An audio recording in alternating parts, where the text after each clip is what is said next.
Hi guys and girls, I'm Obsidian and welcome to 3304. This is where I take a look at the news and happenings in and around Elite Dangerous. This week, Frontier clarify their position for Elite Dangerous at Gamescom. ED Battle Cards is going through a little bit of trouble on Kickstarter. And if you'd like to see an official LEGO Asp Explorer, then you need to get voting. Gamescom is fast approaching, at only 2 weeks away now, and whilst Frontier won't have a large presence there, they will be in attendance to show press content behind closed doors. Now there's also the Gamescom Community Elite Meet that Frontier will be running, and they no doubt will be showing a few things off there as they usually do at those events. The big question is though, or the big question has been up until now, what, if anything, will be Frontier announcing? Well, it turns out they won't be announcing anything outside of Beyond. It does seem likely that they will be talking about patch 3.2, at least a little bit, also known as Chapter 3, although we don't know for sure. However, there's certainly going to be no news on the next paid update, or the so-called premium content. Now, how do we know this? Well, Frontier came outright and clarified this very recently, as they wanted to manage expectations for Gamescom. For now then, it still remains an unknown whether or not we will actually see some premium content in 2018.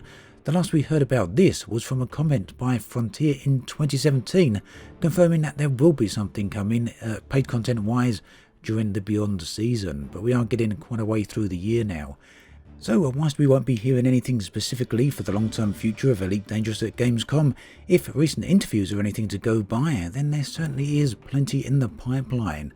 So I guess for now at least, that means it's a case of sitting back and waiting and seeing. ED Battle Cards, the living card game that is currently on Kickstarter, has hit a bit of a snag. The creators of the project, Spidermind Games, are experiencing the same trouble they had with their previous Elite Dangerous Kickstarter project. In short, the Kickstarter campaign has been suspended due to an alleged copyright claim. Now that's not as bad as it sounds, as Frontier themselves have clarified that Spidermind Games do indeed have their permission to create ED Battle Cards, and that this alleged copyright claim has been made by an unassociated third party. Now Frontier are currently in the process of dealing with this, and they hope to have it sorted out soon. For anyone who has already pledged to the Kickstarter project, this shouldn't be too much of a problem, as the campaign will resume as soon as all of this has been dealt with. This should also hopefully give people some time to back the project if they still want to, once everything comes back online again. I've got to admit, it's a bit of a shame to see ED Battle Cards go through all this, as the game looks to be very promising and looks to be like a very interesting game indeed. But hopefully it's not going to be offline for too long and we can get back on track very soon.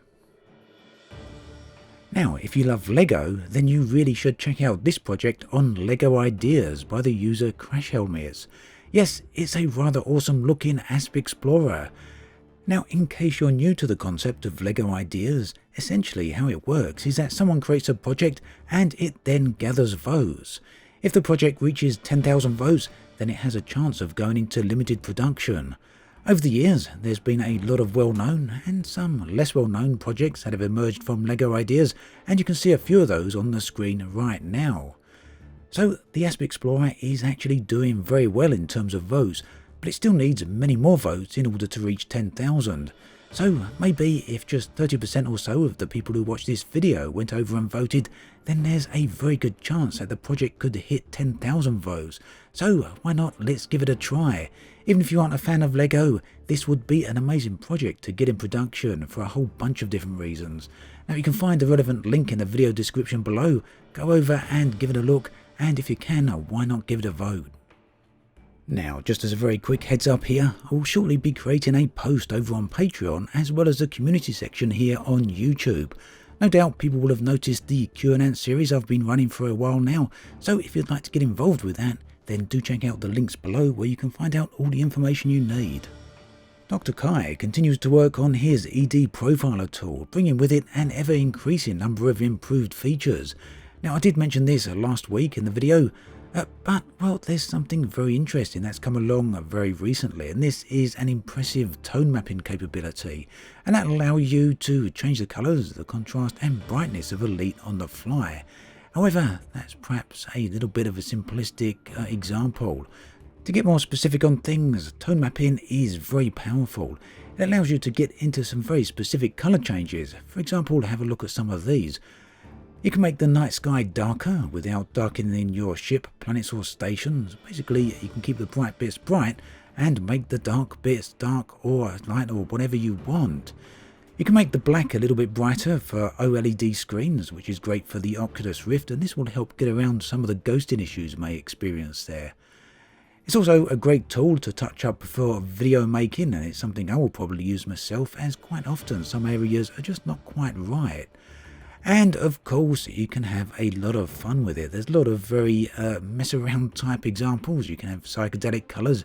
You can make things look a little bit like a graphic novel, or you can use inverted tone maps. Most of these are included, or you can have a lot of fun by creating your own types of profiles. The big thing, of course, with EDProfiler is that once you've created a profile like these, you can then save them and keep loading them in and switching between them. Do check out all the links below for everything you need. This will include EDProfiler itself, as well as links to a forum thread giving you examples of some of the tone mapping in use. That then brings us to an end of this episode of 3304. As always, thanks for watching, and I'll catch you guys and girls next time.